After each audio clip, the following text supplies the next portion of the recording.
Apply. A bloody Broadway bomb. I'm Rebecca Lieb. I'm Jason Horton. And this is Ghost Town.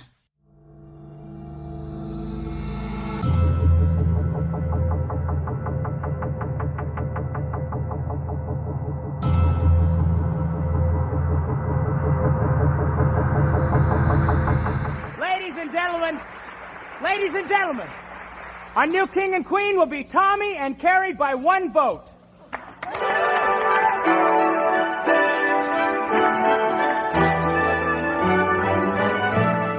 The 1976 Brian De Palma directed horror film, adapted from Stephen King's novel of the same name, Carrie, was a huge success. The 1988 Broadway musical of the same name, about the tormented paranormally charged teen, was not. We're talking about one of Broadway's biggest flops, Carrie, the musical. After the success of both Carrie the novel and the subsequent film, the screenwriter of Carrie, Lawrence D. Cohen, and famed composer Michael Gore got together as early as 1984 to create the musical. They started workshopping it pretty quickly in 1984, but getting the funding and all the other moving parts took time. But by 1988, Carrie the musical was ready to take the world by storm. Oh no. And what we're about to take by storm? This break. You may be into punk rock, soft rock, or classic rock, R&B, hip-hop, or house, country, techno, or techno-country.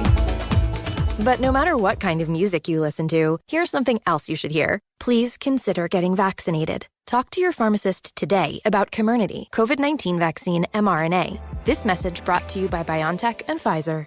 Previews began in Stratford-upon-Avon, England in February 1988.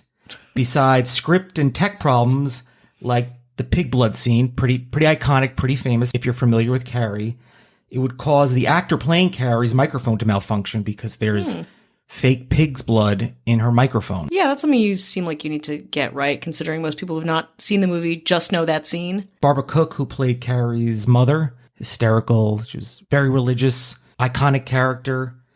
Margaret resigned on opening night after she was almost decapitated by a set piece. Holy shit. Songs were added and removed. It was a mess. Barbara Cook was replaced by actress Betty Buckley, who played Carrie's teacher, Miss Collins, in the film.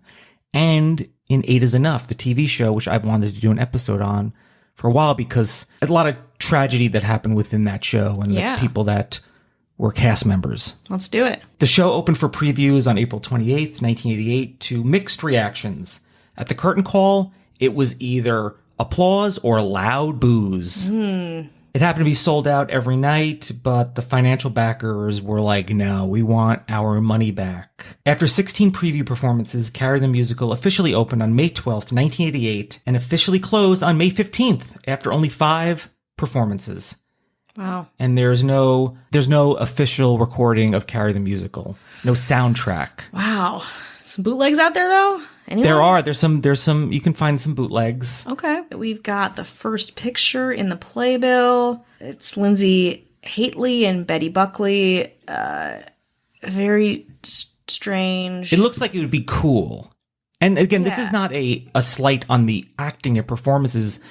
Yeah. That I don't think I think people were doing their best, doing what they did, not realizing that sometimes adaptations don't go well. Sometimes just because 2 things are successful doesn't mean the third one will be. Exactly. This looks very performative, kind of avant-garde interpretation of it, which I am, believe me, I have a MFA. I'm all about it. But that's not when you watch Carrie, that's not what you want from that experience, from the book, from the movie. And probably not the play, the musical either. So. I think I like the claustrophobicness of it.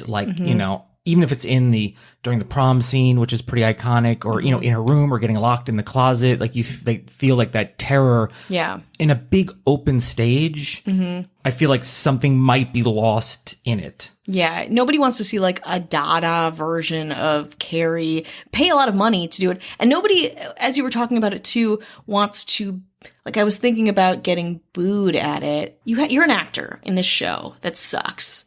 And you're almost decapitated. And you perform your ass off these shitty songs in this shitty adaptation. And then afterwards you get booed. that is not a good feeling. Time actually has been kind to the concept of Carrie the musical because it was performed in 2012 off-Broadway, 2015 off-West End, and there was a 2015 LA production of it. Oh.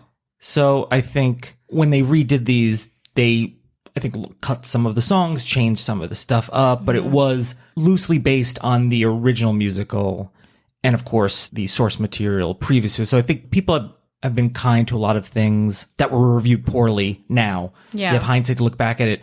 I don't know if people were necessarily looking back at the 1988 musical going, well, this is really good. You didn't give it a chance. I think there was just a lot of inherent problems, and it cost $8 million to make. Wow. And that was a lot, even for 1988 Broadway musical. For sure. Those steps, those expensive white steps that these two actors are standing on in the playbill. Which looks cool. I mean, it looks It does. It cool. it looks fucking cool. But again, like, sometimes things are lost in translation. And I think it probably had this resurgence because it's a great intellectual property. Like, people love, I mean, again, love is a strange word, but, you know, the horror of Carrie is so relevant and compelling that I get how it would live on beyond this disaster of a performance. One of the big numbers in it is Satan, I ain't waiting for you. No. No, it's not, but that'd be pretty cool though, That'd right? be pretty cool. Yeah, I'll watch that.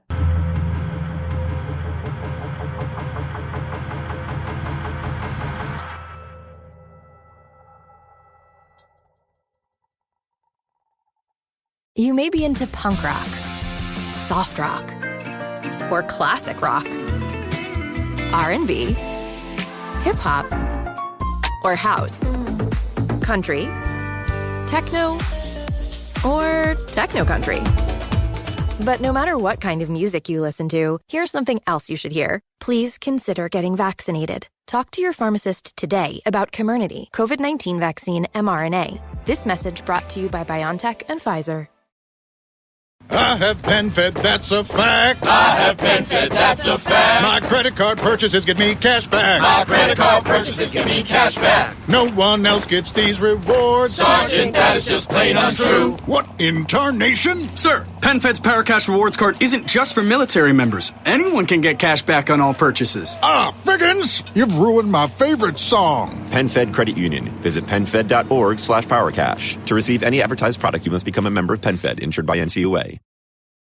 You may be into punk rock, soft rock, or classic rock, R&B, hip hop, or house, country, techno, or techno country.